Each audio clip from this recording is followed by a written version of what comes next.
Alors, bien-aimés dans le Seigneur, j'aimerais tout simplement vous exhorter ce soir, tout simplement pour vous dire que le Seigneur est avec nous. Le Seigneur est avec chacun d'entre nous et il ne nous abandonne pas. Nous connaissons tous la situation que le monde entier traverse actuellement avec cette pandémie, mais le Seigneur est avec nous. Peut-être que actuellement tu te retrouves seul. Peut-être que tu es dans un endroit isolé, en confinement, seul également. Mais quand bien même tu peux être seul, j'aimerais tout simplement te dire la chose suivante. Le Seigneur est avec toi. Là où tu es, quel que soit l'endroit où tu te trouves, le Seigneur est avec toi. J'ai une pensée particulière pour toutes ces personnes du corps médical qui se trouvent dans une situation difficile, compliquée, avec des moyens limités. J'aimerais vraiment que l'on pense à eux ce soir. Et j'aimerais également leur dire que le Seigneur est avec vous. Toutes ces personnes qui doivent également aller travailler par obligation, par nécessité, le Seigneur est avec vous. Et ceux qui sont confinés également, le Seigneur est avec vous. C'est l'occasion, c'est le moment de pouvoir se retrouver en famille et d'implorer sa grâce afin qu'il puisse étendre sa main sur nous. Il y a des personnes également qui ont de la famille à l'étranger et vous n'avez peut-être pas de contact avec eux. Alors je vais vous inviter tout simplement à prier pour toutes ces personnes, à prier pour toutes ces personnes. Et dans un premier temps, avant de commencer, j'aimerais tout simplement ouvrir ce moment par la prière. Je vous invite à m'accompagner là où vous êtes dans cette prière, s'il vous plaît. Seigneur Dieu Tout-Puissant, nous ne pouvons rien faire sans toi. Tu es le Dieu Tout-Puissant, celui qui a le contrôle sur toute situation, celui qui étend sa main là où nous sommes, ô Dieu. Père, nous avons besoin de toi. Sans toi, nous ne pouvons rien faire. Seigneur Jésus, toi pour qui rien n'est impossible, à cet instant même, Père éternel, où les hommes sont bousculés, de part et d'autre, où les scientifiques cherchent une solution. Seigneur Père éternel, tu as ton regard sur chacun d'entre nous. Je te demande, ô Dieu, d'étendre ta main sur nous, Père éternel, de veiller sur chacun d'entre nous, ô Dieu. Tu connais tes enfants là où ils sont, Père éternel. Tu veilles sur nous, Père éternel, parce que nous savons que, Seigneur Jésus, combien même nous pouvons nous retrouver dans la tristesse, combien même nous pouvons être désemparés. Mais Seigneur Père, tu nous rappelles encore une fois de plus que nous ne sommes pas seuls, mais tu es avec nous. Garde-nous, protège-nous, veille sur chacun d'entre nous, toutes ces personnes qui sont dans le corps médical, toutes ces personnes qui sont dans l'obligation de travailler, ces personnes qui sont seules et également ces personnes qui se retrouvent confinées en famille, Père éternel. Tu prends soin de tes enfants, ô Dieu.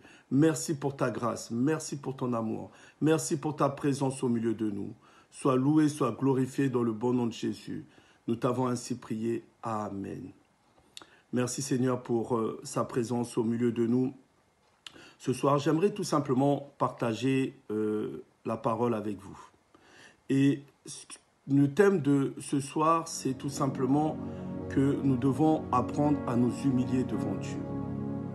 Vu la situation sanitaire que le monde vit actuellement, je pense que c'est réellement le moment de mettre ses genoux à terre. C'est le moment de s'humilier devant Dieu. C'est le moment de se rapprocher du Seigneur. Peut-être que là où tu as négligé la prière. Peut-être que là où tu t'es éloigné de Dieu.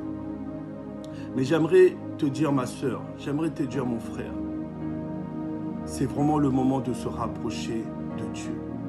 C'est le moment de mettre ses genoux à terre. C'est le moment de le prier, de l'adorer. C'est le moment de rechercher sa face. Nous allons lire la parole, si vous le voulez bien, dans Jacques 4, verset 8 à 10, Jacques 4, verset 8 à 10. Donc je vous invite à prendre vos Bibles et à lire avec moi. La parole de Dieu nous dit, approchez-vous de Dieu et il s'approchera de vous. Approchez-vous de Dieu et il s'approchera de vous. Oh bien-aimés, c'est le moment de s'approcher de Dieu. Si tu ne le connaissais pas, c'est le moment de faire une rencontre personnelle avec Dieu. Il y a également des personnes qui connaissent Dieu, mais qui n'ont pas une relation personnelle avec lui. C'est plus que le moment d'avoir une relation personnelle avec Dieu, de savoir qui est Dieu pour nous, de savoir que représente Dieu pour chacun d'entre nous. Et toujours dans le verset 8, il nous dit, lorsqu'on s'approche de lui, il s'approche également de nous. Alors bien-aimé, j'aimerais te dire ce soir, si tu fais un pas vers Dieu, lui également fera un pas vers toi. Mais pour cela, c'est à toi de faire la première démarche. C'est à toi de chercher Dieu. C'est à toi de t'approcher de Dieu.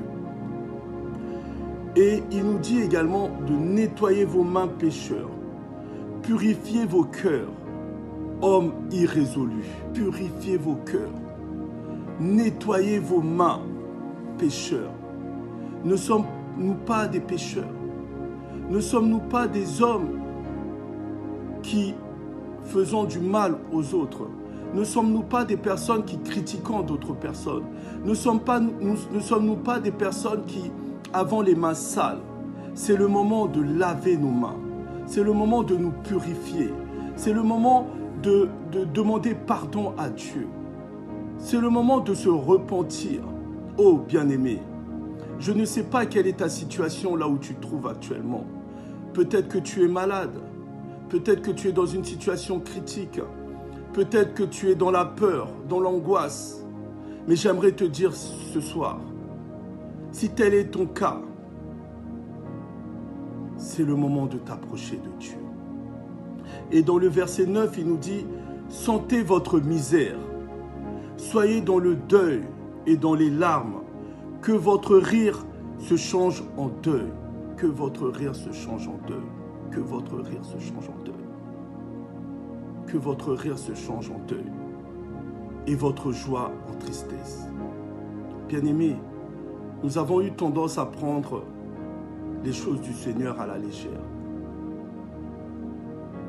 Et c'est le moment où le Seigneur nous rappelle qu'il doit être la priorité dans nos vies. C'est lui la priorité dans nos vies.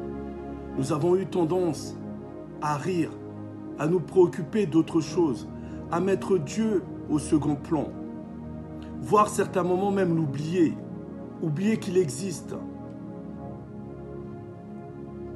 C'est le moment, c'est le moment, c'est le moment. C'est le moment de mettre tes genoux à terre, là où tu es, d'implorer la grâce et la miséricorde de Dieu.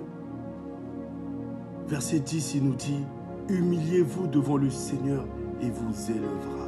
Humiliez-vous devant le Seigneur et vous élèvera.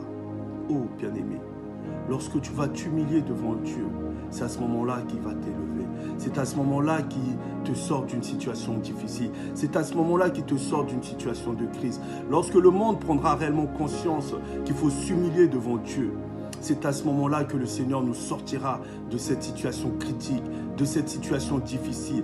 Alors chrétien, enfant de Dieu, là où tu es, c'est le moment de te lever.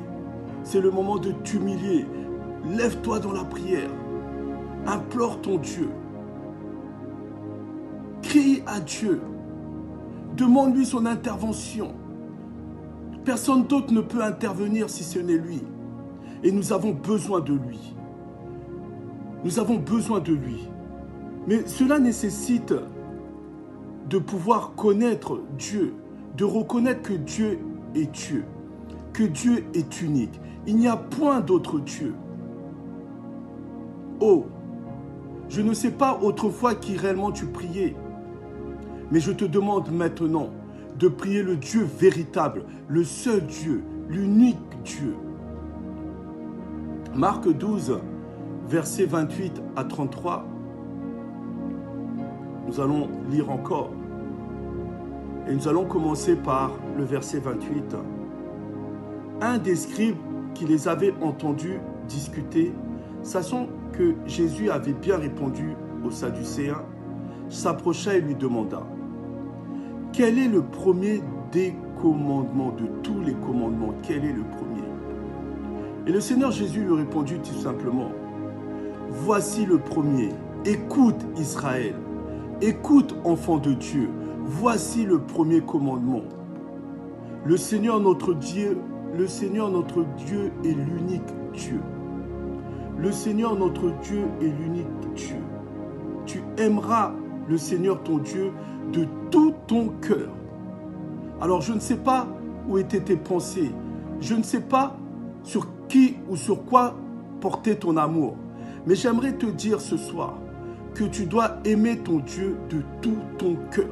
S'il y a bien quelqu'un que tu dois aimer de tout ton cœur, c'est bien Dieu, le seul Dieu, l'unique Dieu. De toute ton âme et de toutes tes pensées, de toute ta force. Alors, bien-aimé, cherche Dieu de tout ton cœur, de toute ton âme, de toute ta pensée, de toutes tes forces. Oh, voici le second. Tu aimeras ton prochain comme toi-même. Il n'y a pas d'autre commandement plus grand que cela. Nous avons eu tendance à être égoïstes. Nous avons eu tendance à nous tourner essentiellement vers les personnes qui nous sont très proches. Et par moments même, certains qui nous étaient proches, nous les avons abandonnés, nous les avons rejetés. Il y a des personnes qui ne prennent même pas des nouvelles, ne fût-ce que de leurs parents, ne fût-ce que de leurs grands-parents, ne fût-ce que de leurs enfants, ne fût-ce que de leurs frères, de leurs sœurs. Oh, bien-aimé, tu dois les aimer. Vous voyez, ce confinement, c'est également l'occasion pour nous de prendre des nouvelles de nos proches, de prendre des nouvelles des membres de notre famille. Parce que Dieu nous rappelle à l'essentiel. Dieu nous rappelle à la base même de ses propres préceptes, de son commandement. Nous devons l'aimer et nous devons aimer notre prochain. Nous devons l'aimer et nous devons aimer notre prochain. Alors si tu n'avais pas l'habitude de prendre des nouvelles de tes proches, je t'invite maintenant, pendant ce temps de confinement, pas de façon occasionnelle, mais régulièrement, de prendre des nouvelles de tes proches, de les appeler, ne fût-ce que quelques minutes, d'avoir de leurs nouvelles au téléphone, afin de savoir simplement s'ils vont bien. Oh, bien-aimé, c'est les commandements du Seigneur. Et c'est des choses que nous avons eu tendance à négliger. Si tu es en conflit avec eux, je ne parle pas à ma soeur, je ne parle pas à mes parents, je ne parle pas à mes frères, je ne parle pas à un tel ou tel ami. C'est l'occasion de te réconcilier. Réconcilie-toi avec ces personnes-là. Si tu les as blessés, c'est l'occasion de les appeler également, de demander pardon. Et quand bien même, ce n'est pas toi qui te retrouves en tort réellement face à cette situation, face à ce problème, mais c'est toi qui entends cette parole. Je t'invite à prendre ton téléphone, à les contacter, à demander pardon. Pardon, pardon, pardon, pardon, pardon. Ça ne coûte rien, mais ça libère les cœurs. Et tu as besoin en ce temps de libérer ton cœur. Tu as besoin en ce temps difficile de libérer ton cœur. Tu as besoin en ce temps difficile de t'approcher de Dieu. Dans le verset 32, le scribe lui dit « Bien, maître, tu as dit avec vérité que Dieu est unique et qu'il n'y en a point d'autre que lui, et que l'aimer de tout son cœur, de toute sa pensée, de toute son âme et de toute sa force, et aimer son prochain comme soi-même, c'est plus que tout holocauste et tous les sacrifices. » Oh bien-aimé, tu dis soi-disant faire du bien, tu dis soi-disant aimer ton voisin, tu dis soi-disant aimer la personne que tu croises dans la rue, alors que les membres de ta propre famille, tu ne les aimes pas. Les membres de ta propre famille, tu ne prends pas de leurs nouvelles. Les membres de ta propre famille, tu les négliges. Oh, rapproche-toi de ces personnes. Rapproche-toi de ces personnes. Rapproche-toi de ces personnes. Nous devons reconnaître que Dieu est Dieu. Il est unique. Amen. Amen. Est-ce que tu peux dire Amen? Amen. Il est unique. Il est particulier. Il est exceptionnel. Il veille sur chacun d'entre nous et il nous aime, quel que soit notre état. Il nous aime comme nous sommes. Et en plus de cela, il est important également de reconnaître sa parole. La parole de Dieu nous libère. La parole de Dieu, c'est la vérité. La parole de Dieu, c'est la vie. Nous allons faire une autre lecture dans le livre de Matthieu et nous allons prendre rapidement le chapitre 24, Matthieu 24, verset 35 et nous allons lire jusqu'au verset 44. Nous commençons par le verset 35. Le ciel et la terre passeront, mais mes paroles ne passeront point. Le ciel et la terre passeront, mais mes paroles ne passeront point. Oui, nous voyons cette pandémie sur cette terre. Nous voyons des guerres, nous voyons des crises, en dehors même du Covid-19. À un moment donné, la terre va s'arrêter de tourner. Toutes les choses vont s'arrêter. Mais tu dois savoir une chose, c'est que la parole de Dieu ne s'arrête jamais. Les promesses que Dieu pouvait faire autrefois, ce sont les mêmes promesses qu'il nous fait aujourd'hui. Il veille sur toi, il veille sur nous, il est présent, il étend sa main sur nous. Quand bien même la pandémie est présente, mais il nous sort de cette situation. Sa parole est la vérité. Oh, il nous demande de nous tourner vers lui, d'avoir un regard tourné vers lui. Lui seul est capable de nous sortir de cette crise. Que personne ne puisse te mentir, bien-aimé. Dieu seul est capable de nous sortir de cette situation. Dieu seul est capable de nous sortir de cette crise sanitaire. Il n'y a personne d'autre. Au verset 36, pour ce qui est du jour et de l'heure, personne ne le sait. Personne ne le sait. Personne ne sait. Est-ce que nous ne vivons pas les derniers temps? Est-ce que ce ne sont pas des signes? Personne ne le sait. Dieu seul sait. Dieu seul sait. Dieu seul sait. Ni les anges des cieux, ni le Fils, mais le Père seul sait. Ce qui arriva du temps de Noé arrivera de même à l'avènement du Fils de l'homme. Nous devons nous préparer. Si tu avais tendance à négliger, je reviens et j'insiste sur cela. Nous devons être prêts. Prépare-toi chaque jour. Prépare-toi à chaque instant. Nul ne connaît l'heure. Nul ne sait le temps. Nul ne connaît le jour. Si ce n'est Dieu lui seul. Ce qui arriva du temps de Noé arrivera de même à l'avènement du Fils de l'homme.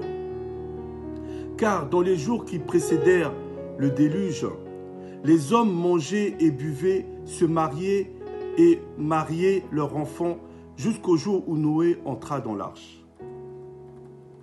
Amen. Au verset 39, « Et ils ne se doutèrent de rien jusqu'à ce que le déluge vint et les emporta tous. Il en sera de même à l'avènement du Fils de l'homme. Le déluge va les emporter. Les déluges les avaient emportés.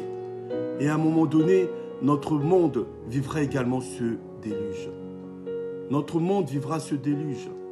Ce ne sont pas des paroles juste en l'air comme ça, mais c'est la parole de Dieu. Et nous devons nous préparer à cela. Alors, de deux hommes qui seront dans un champ, l'un sera pris et l'autre laissé. Est-ce que ce n'est pas ce que nous vivons? Est-ce que ce n'est pas ce que nous voyons? Nous sommes là et nous entendons tout simplement des personnes emportées par cette pandémie, emportées par le Covid-19. Veillez donc, puisque vous ne savez pas quel jour votre Seigneur viendra. Sachez-le bien, si le maître de la maison savait à quelle veille de la nuit le voleur doit venir, il veillerait et ne laisserait pas percer sa maison. C'est pourquoi, vous aussi, tenez-vous prêts. Tenez-vous prêts. Tiens-toi prêt. Tiens-toi prêt là où tu es. Tiens-toi prêt, car le Fils de l'homme viendra à l'heure où vous n'y penserez pas. Il viendra à un moment donné où on ne s'y attendra pas. Bien-aimés, nous devons apprendre à nous humilier devant Dieu, j'insiste, parce que nous ne connaissons pas l'heure. Demandons pardon pour nos péchés. Demandons pardon pour nos erreurs. Demandons pardon pour nos manquements. Demandons pardon pour notre méchanceté, pour notre égoïsme, pour tout le mal que nous faisons. Humilions-nous, demandons pardon, préparons nos cœurs. Oh, j'insiste, prépare ton cœur. Je t'en supplie, prépare ton cœur. J'implore la grâce et la miséricorde de Dieu afin que tu puisses préparer ton cœur. Le psaume 119, verset 105, la Bible nous dit « Ta parole est une lampe à mes pieds et une lumière sur mon sentier. » Cette parole, nous devons la méditer jour et nuit. Elle doit nous éclairer, elle doit nous apprendre à marcher dans les voies du Seigneur. Nous devons plus que jamais lire la parole de Dieu. La parole de Dieu doit être notre guide. La parole de Dieu doit nous permettre de trouver la réponse. Vous savez, bien-aimés, toutes nos solutions, toutes nos réponses se trouvent dans la parole de Dieu. Alors, quel que soit l'endroit où tu es, si tu n'avais pas de réponse, si tu n'avais pas de solution, si tu ne savais pas quoi faire, je t'invite à prendre la parole. Parce qu'à travers cette parole, c'est là que tu vas trouver la réponse. Toutes les réponses. Prends le temps de méditer la parole. Prends le temps de méditer la parole. Nous connaissons tous l'histoire de l'enfant prodigue. Et je vous invite, là où vous êtes, vous pourrez tout simplement lire cela dans Luc 15, verset 11. Et vous pouvez vous arrêter au verset 24. Cet enfant qui avait quitté le domicile, cet enfant qui avait demandé à son père de récupérer ses biens, sa richesse, afin de pouvoir aller faire sa vie, afin de pouvoir se prendre en charge lui-même. Il est parti, il s'est amusé, il a profité, comme certains disent, je profite de ma vie, je suis jeune, j'ai le temps est devant moi, laissez-moi profiter de la vie. Et lorsque je serai vieux, pourquoi pas, je passerai du temps dans la prière, je passerai du temps à l'église. Cet enfant était parti, il s'est amusé. Et vous connaissez tous la suite. Lorsqu'il a tout dilapidé, lorsqu'il a tout perdu, il a tout dilapidé, il a tout perdu. Il s'est souvenu à un moment donné qu'il avait un père. Et peut-être que toi aussi tu te trouves dans cette situation. Et cet enfant, qu'est-ce qu'il avait fait quand il s'est souvenu que là où il vivait, il avait tout. Il était dans la joie, il était dans le bonheur. Il avait tout à sa disposition. Il est retourné chez son père. Il s'est humilié et a demandé pardon. Et son père l'a pardonné. Alors toi également, c'est l'occasion, c'est le moment pour chacun d'entre nous de retourner vers notre Père. Nous l'avons peut-être négligé, nous l'avons peut-être mis de côté, nous n'avons pas fait de lui notre priorité. C'est le moment de revenir vers lui et de lui dire, Seigneur, pardon, tu es et tu seras dès à présent ma priorité. Nous allons, comme cet enfant prodigue, nous humilier. Nous allons tout simplement reconnaître nos fautes. Nous allons tout simplement demander au Seigneur de nous pardonner. Et lorsque nous demanderons au Seigneur de nous pardonner, nous allons également réparer nos erreurs. Tu connais tes erreurs, tu connais tes manquements, tu connais tes fautes, tu connais tes péchés. Répare. C'est le moment de réparer cela. Prions ensemble, bien-aimés. Prions. Là où tu es, je t'invite à prier. Seigneur Dieu Tout-Puissant, oui, Père, nous reconnaissons nos erreurs, nous reconnaissons nos fautes, nous reconnaissons que nous nous sommes éloignés de toi. Nous voulons te demander pardon, faire de toi notre priorité. Comme l'enfant prodigue, ô Dieu, nous revenons à la maison. nous revenons à la maison et nous nous retrouvons confinés. Seigneur, les églises sont fermées, mais l'église se trouve partout. L'église, ce n'est pas un bâtiment, mais là où nous sommes, nous représentons l'église. Et Seigneur Jésus, voici, Père éternel, nous sommes seuls pour ceux qui sont seuls. Voici, Père éternel, nous sommes en famille pour ceux qui sont en famille. Et nous voulons, Père éternel, nous rapprocher de toi. Nous voulons tout simplement te demander pardon. Oh Dieu, tu connais toutes nos difficultés, tu connais nos peines, tu connais nos angoisses, les personnes qui sont dans la peur, oh Dieu. Je te demande, Seigneur Jésus, d'étendre ta main sur chacun d'entre nous, de veiller sur nous. Je t'implore, Seigneur, là où nous sommes, Père éternel, écoute-nous, Seigneur.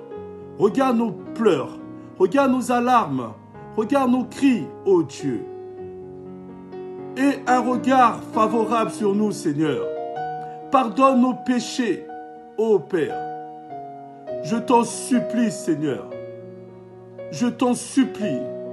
Chaque jour que nous regardons la télé, lorsque nous lisons nos journaux, nous voyons le nombre de cas du Covid augmenter. Nous voyons le nombre de décès augmenter. Seigneur, nous t'en supplions, nous te supplions, nous te demandons, Père, d'agir, d'intervenir, d'arrêter cette pandémie, ô Dieu. Nous savons que toi seul es capable de cela. Seigneur Jésus, nous ne sommes pas dignes, mais Seigneur, Père, exauce-nous, écoute-nous, ô Dieu. Combien nous avons péché, combien nous avons été méchants, combien nous nous sommes éloignés de toi. Seigneur Jésus, nous te demandons pardon. Nous savons que toi, tu es un Dieu d'amour. Tu es notre Père. Sans toi, nous ne pouvons rien faire. Auprès de qui nous pouvons crier si ce n'est toi? Seigneur, écoute nos prières. Écoute les prières de tes enfants. Merci Seigneur pour ta présence au milieu de nous. Merci Seigneur pour ta présence dans les familles. Merci Seigneur pour ta présence dans nos cœurs. Merci Seigneur. Merci Seigneur. Merci Seigneur. Merci Seigneur. 1 Pierre 5, versets 6 à 7, la Bible nous dit, humiliez-vous donc sous la puissante main de Dieu, afin qu'il vous élève au temps convenable. Nous savons que lorsque nous allons nous humilier, c'est à ce moment-là que le Seigneur va nous sortir de cette situation difficile, de cette crise sanitaire, de cette pandémie. Et déchargez-vous sur lui de tous vos soucis, car lui-même prend soin de vous. Quel que soit le problème, peut-être que tu n'es pas touché par le Covid-19, mais tu as un autre problème.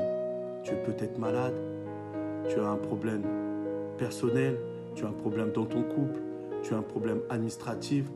Je ne sais pas quel est ton problème, mais décharge-toi sur lui de tes soucis. Et lorsque tu vas te décharger sur lui de tes soucis, il prendra soin de toi. Alors, soyez bénis au nom du Seigneur Jésus. Amen. Amen. Amen. Amen. Je prie pour vous. Nous continuons à prier pour vous. Et sachez que le Seigneur a un regard favorable sur chacun d'entre nous. Alors, j'aimerais tout simplement te dire également là où tu es. Surtout, n'oublie pas de respecter les consignes de restriction sanitaire. C'est dans ton intérêt et c'est dans l'intérêt également des autres. Nous devons nous protéger. Nous devons être obéissants. Sortez qu'en cas de nécessité. Et vous savez, dans le formulaire, il y a le détail sur les différents cas de nécessité. S'il s'agit d'aller travailler parce que tu n'as pas le choix. S'il s'agit d'aller faire des courses alimentaires. S'il s'agit d'aller voir une personne vulnérable. Si tu veux faire un peu de sport, te dégourdir, courir autour de la maison. Souvenez-vous, à 1 kilomètre de la maison et qu'1 heure par jour. Évitez le rassemblement. Évitez cela. Ne faisons pas comme les personnes qui ne connaissent pas Dieu, qui n'obéissent pas aux autorités. Nous devons obéir aux autorités. La Bible nous le recommande. Nous devons prier pour les autorités et nous devons obéir également aux autorités. Alors, on nous donne des consignes, nous devons les respecter. Soyez vigilants également. Lavez-vous les mains tant que possible.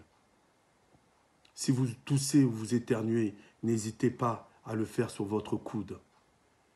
Utilisez également des mouchoirs à usage unique. Voici les recommandations que l'on nous donne. Alors soyez bénis, je veille sur vous, je prie sur vous. Et s'il y a des besoins, n'hésitez pas à appeler afin que nous puissions prier pour vous. L'apôtre Félix Simakala se tient à votre disposition. Le pasteur Jean-Baptiste Kabea se tient à votre disposition. Et moi-même, le pasteur Chris Simakala, je me tiens à votre disposition. N'hésitez pas, nous continuons à prier pour vous, pour vos familles, pour vos proches. Soyez bénis au nom du Seigneur Jésus. Amen. Et c'est vrai, la parole de Dieu nous dit que le Seigneur reviendra. Il viendra nous chercher. Je ne sais pas si tu seras là, mais aujourd'hui, si tu te prépares, tu seras parmi les élus qui iront à la rencontre du Seigneur.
Ninyo kolo bana e moninga